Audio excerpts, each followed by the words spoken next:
நேற்று சமந்தபத்ர என்கின்ற தேரருடைய பிறந்த நாள். அப்ப அந்த பிறந்த நாளுக்கு அந்த அந்த அந்த தேரர் என்பது வந்து வேறு யாரும் அல்ல, கடந்த காலங்களில் இந்த நாட்டில் இனவாதத்தை, மத ரீதியான பிரச்சனைகளை தூண்டிய, அது மாத்திரமல்ல இன்றைக்கு ராஜபக்சாக்களாலேயே கூறப்படுகின்ற ராஜபக்சாக்களுடைய நிக்காய் அவர்களுக்கு சார்பானது. அப்ப அவர்களுடைய செயற்பாடுகள் தொடர்பாக இன்றைக்கு அவர்களுடைய பிறந்தநாள் கொண்டாட்டத்தின் பொழுது அனைவரும் ஒன்று சேர்ந்திருக்கிறார். அதனால் இந்த இந்த இந்த எதிர்கட்சியினருக்கு இன்றைக்கு மஹிந்த ராஜபக்சாவா, ரணில் விக்ரமசிங்காவா, மைத்ரியா இவர்களுக்கு போறதுக்கு இடம் கிடையாது, பேசுவதற்கு வார்த்தைகள் கிடையாது. அது மாத்திரமல்ல, கடந்த 76 வருடங்களாக இந்த நாட்டை நாசம் செய்த நாசகர சக்திகள் இவர். அப்ப தொடர்ந்தும் நாசம் செய்வதற்கு சதிகளை செய்திருக்கின்றனர்.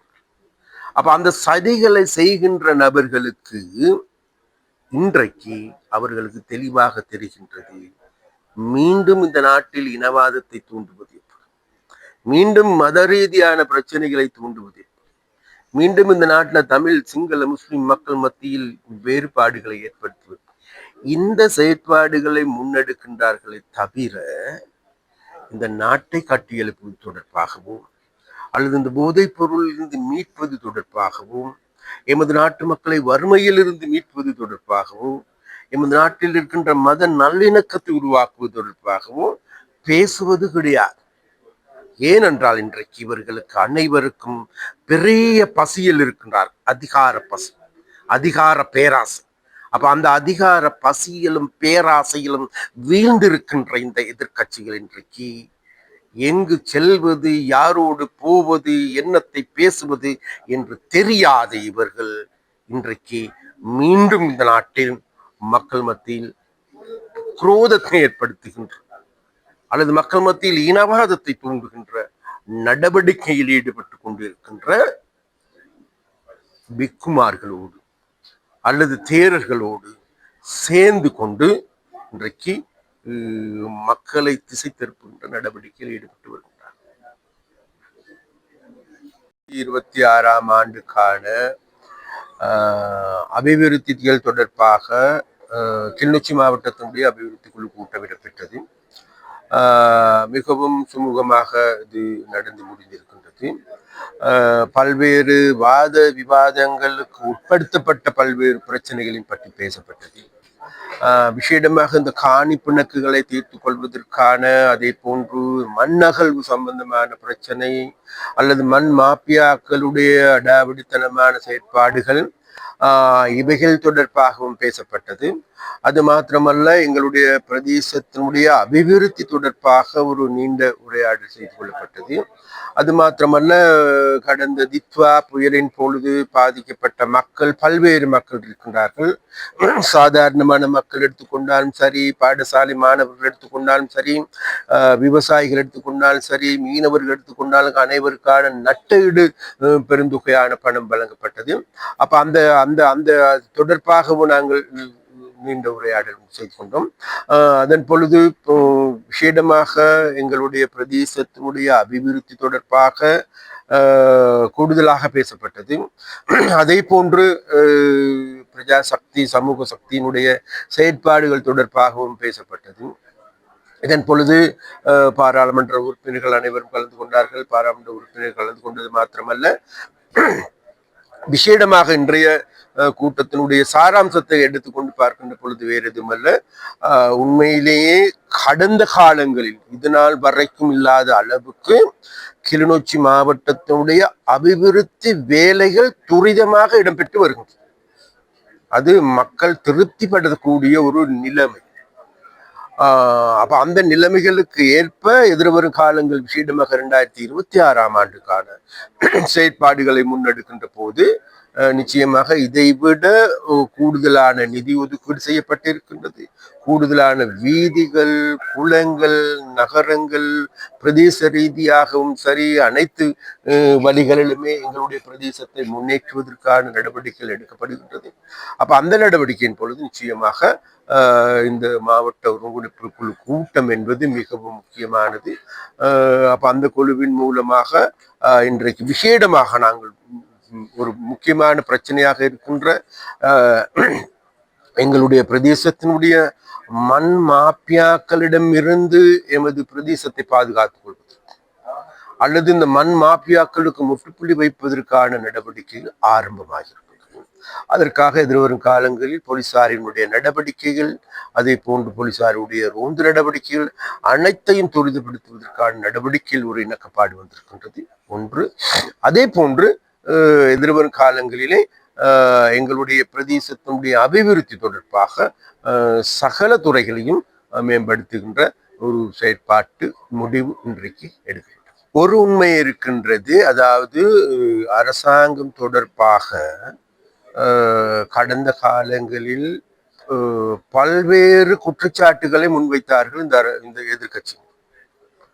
இந்த அரசாங்கம் ஆட்சி பீடத்திற்கு வந்து 3 மாதம் தாக்கு பிடிக்க மாட்டார்கள் என்றார். IMF உதவி கிடைக்காது என்றார். உலக நாட்டு தலைவர்கள் ஏறெடுத்து பார்க்க மாட்டார்கள் என்று கூறினார். இந்தியா எங்களுக்கு எதிராக செயற்படும் என்றார்.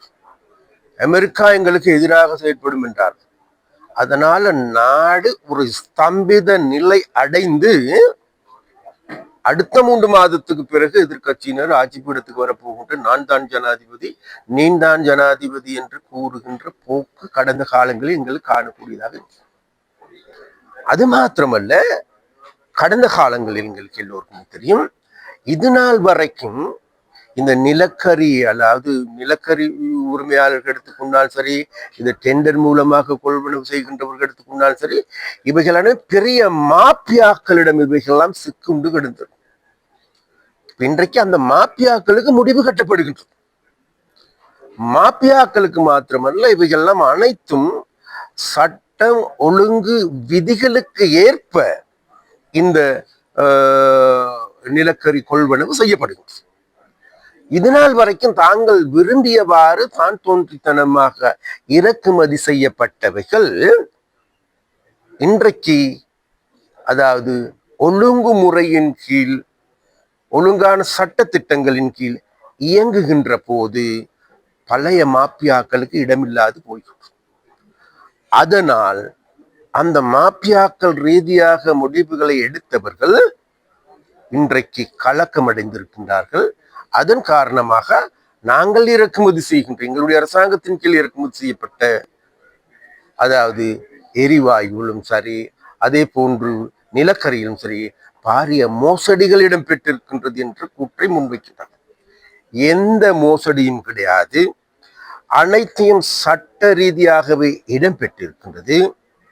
ஆனால் இதில் தரம் சம்பந்தமான பிரச்சனைகள் இருக்கின்றது.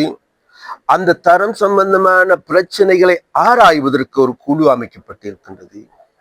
அந்த குழு உலக ரீதியாகவும் அங்கீகரிக்கப்பட்ட குழு.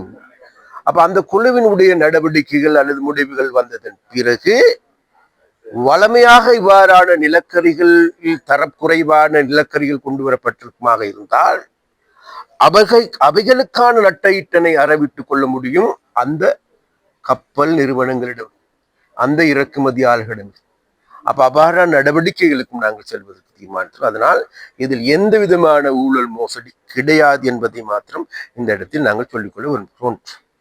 இரண்டாவதாக, இன்றைக்கு கேஸ் தட்டுப்பாடு. இந்த கேஸ் தட்டுப்பாடு எந்த தட்டுப்பாடும் கிடையாது. ஆனால் ஒரு சில விடயங்களை நாங்கள் பார்க்கின்ற பொழுது, அதாவது கேஸ் இறக்குமதியின் பொழுது கால தாமதங்கள் ஏற்படலாம், அல்லது சீதோசன் நிலைமையில் காலநிலையில் ஏற்படுகின்ற மாற்றங்கள் காரணமாக நிலைமைகள் ஏற்படலாம். அவ்வாறான நிலைமைகளை ஏற்பட்டிருக்கின்றதை தவிர, அதுவும் கூட இப்பொழுது இதெல்லாமே துரிதமாக தீர்வு காணப்பட்டிருக்கின்ற, துரிதமாக தீர்வு காணப்பட்ட போதிலும் கூட ஒரு சில பிரச்சனைகளை பிடித்து கொண்டு இன்றைக்கு இந்த எதிர்கட்சியினருக்கு செல்வதற்கு வேறு வழிகள் கிடையாது, பேசுவதற்கு வேறு வார்த்தைகள் கிடையாது, பேசுவதற்கு வேறு எந்த விதமான தலைப்புகளும் கிடையாது. அதனால் அவர்கள் தேடிக்கொண்டிருக்கின்றார்கள் இந்த அரசாங்கத்தில் சிறிய எங்கேயாவது ஓட்டைகள் கிடைக்குமாற்று, சிறியதாவது பிரச்சனைகள் கிடைக்குமாற்று. அதனால் அந்த வாரத்தை ஓட்டுவதற்காக வேண்டி அல்லது அந்த மாதத்தை ஓட்டுவதற்கான ஒரு துரும்பாக இன்றைக்கு இந்த கேஸ் பிரச்சனை இவர்கள் கிடைத்தது. ஆனால் இப்பொழுதும் கூட நாங்கள் கேஸ் பிரச்சனைக்கு முடிவு கட்டியிருக்கின்றோம். ஆனால் எதிர்கட்சியினர் இதில் இன்னும் ஒரு 2 நாளைக்கு உயிர் வாழ்ந்து கொண்டிருப்பார்கள். அதுக்கு பிறகு இவர்களுடைய கதை இத்தோடு முடிந்துவிடும் என்பதுதான் நான் கூறுகிறேன். சுவிட்சர்லாந்துல வீடு வாங்க போறீங்க, இல்ல ஆல்ரெடி உங்களுக்கு அங்க வீடு இருக்குன்னா இந்த வீடியோ உங்களுக்காக தான். ஸோ ஸ்கிப் பண்ணாம ஃபுல்லா பாருங்க. ஒரு மனிதனுக்கு வீடு அப்படிங்கிறது ரொம்பவே அத்தியாவசிய தேவை. அத்தியாவசிய தேவைகள்ல முக்கியமான பங்கு வகிக்கிறதே இந்த வீடு தான். ஸோ அப்படி வீடு வாங்குறது, விற்கிறது, இது சம்பந்தமா உங்களுக்கு இருக்கிற நிறைய ப்ராப்ளத்துக்கு சொல்யூஷன் தர ஒரே இடம் தான் உங்கள் செல்வாசக். Your future our vision. இப்போ சுவிட்சர்லாந்துல வீட்டோட வட்டி விகிதத்துல நல்ல மாற்றம் வந்திருக்கு, நிறைய குறைஞ்சிருக்கு. ஸோ நீங்க ஏதாவது அக்ரிமெண்ட் போட்டு வச்சிருக்கீங்கன்னா இப்பவே அதை ரெனிவல் பண்ணி மாற்றி வச்சுக்கிட்டீங்கன்னா உங்களுக்கு நிறைய ப்ராஃபிட்ஸ் இருக்கும். ஸோ இது சம்பந்தமா உங்களுக்கு ஏதாவது அப்டேட்ஸ் வேணும், இந்த மாற்றத்துல உங்களுக்கு ஏதாவது டவுட் இருக்கு அப்படின்னா மறக்காம ஸ்கிரீன்ல தெரிய நம்பருக்கு கால் பண்ணுங்க. சுவிட்சர்லாந்துல நீங்க வீடு வாங்கணும் இல்ல வீடு விற்கணும், அந்த மாதிரி ஏதாவது உங்களுக்கு தேவைகள் இருந்தா மறக்காம எங்களை காண்டாக்ட் பண்ணுங்க. உங்களோட எல்லா தேவைகளையும் உங்க ஃபேமிலியில ஒரு மெம்பரா இருந்து நாங்க பார்த்து பண்ணி கொடுப்போம். இது உங்கள் செல்வாசோக். இச்செய்திகளுக்கு பிரதான அனுசரணை செல்வாசோக் இமோபிலியன், சுவிஸ் நாட்டில் முன்னணி நிறுவனம். தொடர்புகளுக்கு 095146428.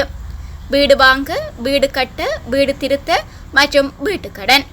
Your future our vision. இது போன்ற மேலும் பல முக்கிய சுவாரஸ்யமான செய்திகளை அறிந்து கொள்ள லங்காஃபோ யூடியூப் சேனலை சப்ஸ்கிரைப் பண்ணுங்கள்.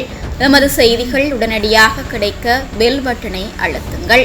அத்தோடு எமது செய்திகளை மற்றவர்களும் பார்வையிட ஷேர் செய்யுங்கள். நன்றி.